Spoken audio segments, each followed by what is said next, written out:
Fort St. John Co-op. Good morning, I'm Dub, and this morning I'm joined by Emry, who's here to talk about her new venture called Rest Required. Good morning to you, Emry. Good morning. Good morning. Thank you so much for being here. What is Rest Required?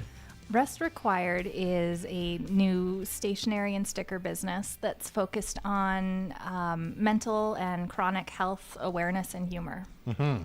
And tell us a bit about where this idea came about to do this, to offer this sort of stationery and stickers and the things that you do. Where'd that come from? Absolutely. Going back to 2020, I was diagnosed with POTS, which is a chronic health condition. And then just more recently, last year, I was diagnosed with ADHD. And I found both those things to feel incredibly isolating. And I know a lot of people that have chronic health or neurodiversities can feel like it's looking at the world and seeing that everybody else can do it, but you can't, or that it's really isolating and lonely. And I found myself drawn to items, stickers, mugs, things like that made me smile or made me feel seen. And I wanted to be able to offer that as well.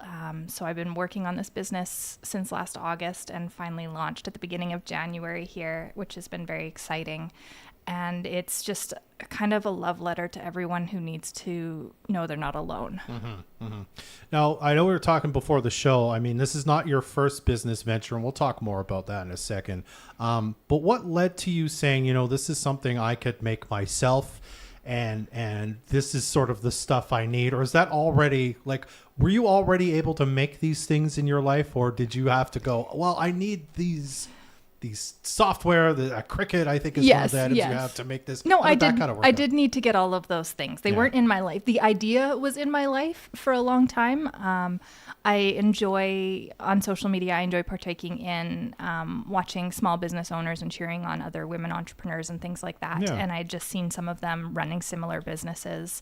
And it just kind of festered and grew and just became something I wanted to do. So I slowly kind of invested in everything. I was gifted some of the things I need very kindly. And once I felt like I had it all up and running and could test products and make sure everything was the highest quality, then I felt like I was ready to go. Yeah, as I think, and you can tell me if I'm wrong, this is a sort of business that you could have very easily come up with the designs yourself and something else handles the making, the shipping and all that.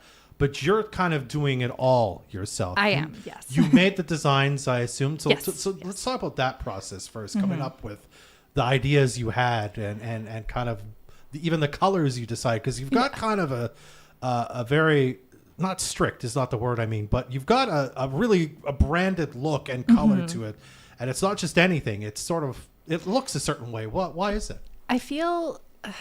I know you're always supposed to work for your ideal customer, but my ideal customer just happens to be me, someone who's chronically ill and neurodiverse. And so I picked colors that brought me joy. These are my favorite colors. I love purple. I love teal. I love pink. And so I tied them into all of my designs.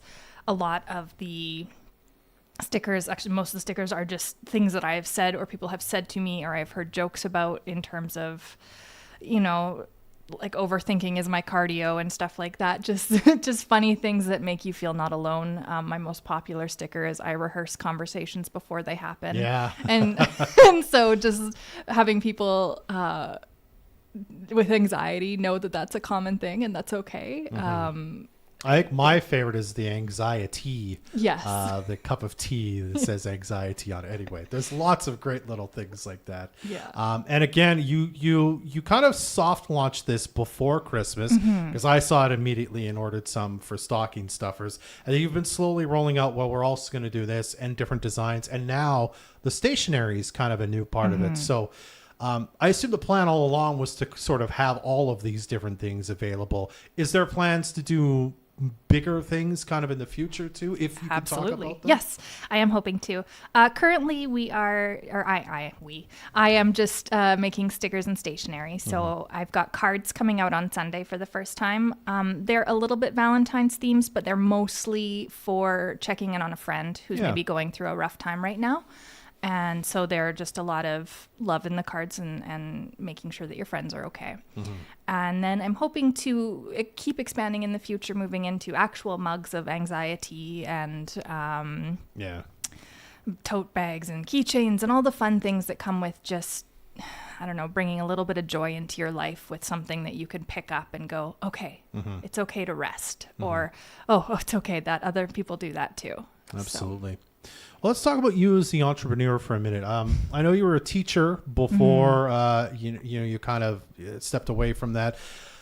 Have you always kind of seen yourself as someone who wanted to make things, wanted to work for themselves, and sort of enjoyed the process of building a business from the ground up? Because as I said before, this is not the first time you've kind of been a maker of things that you would sell as sort of an artisan. An artisan, yes. Yeah. It's always kind of been there for me. I think that's the ADHD need to start a new business every new week. But and be in control of everything. Once I was diagnosed with POTS, I couldn't teach anymore. Yeah. It was just too much to balance my bad health days with being there for my students in the way that I needed and wanted to show up for them.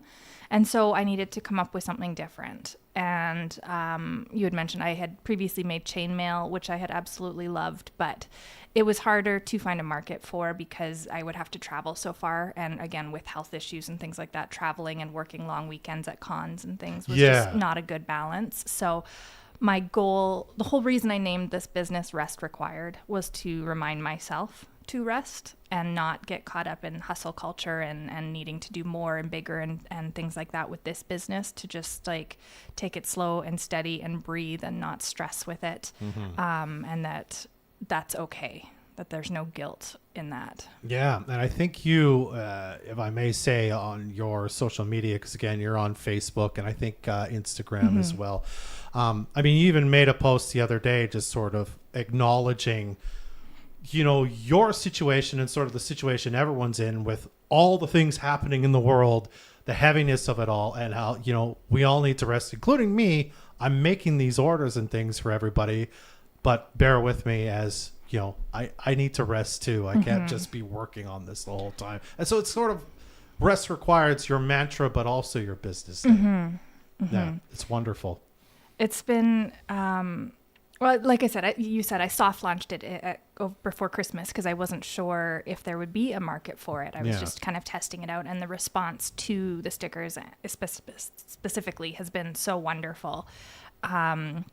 And then just the other day, somebody reached out and said, like, I took your stickers to heart today. I needed a day. I took a day of rest. I went home and I took care of myself. And that message kind of brought me to tears because they said, thank you for making me feel not alone. And that was exactly what the point of all of this was. Yeah. Wonderful. All right. Well, tell us about where we can find out more. I've already mentioned your Facebook, but you've got a great website where you can order many of these items already. Yes. So if you go to restrequired.com, you can order there and you can choose local pickup and come pick it up at my place so you don't have to pay for shipping because we all know how fun that is in Canada. And if you prefer Etsy, I'm Rest Required on Etsy as well. And I am rest.required on Instagram and TikTok, and Rest Required on Facebook and YouTube, where I have a vlog of kind of behind the scenes studio work. Wonderful. All right. Well, Emry, thanks so much for stopping by today to chat with us about this. We really appreciate your time. Thank you for inviting me. This was wonderful.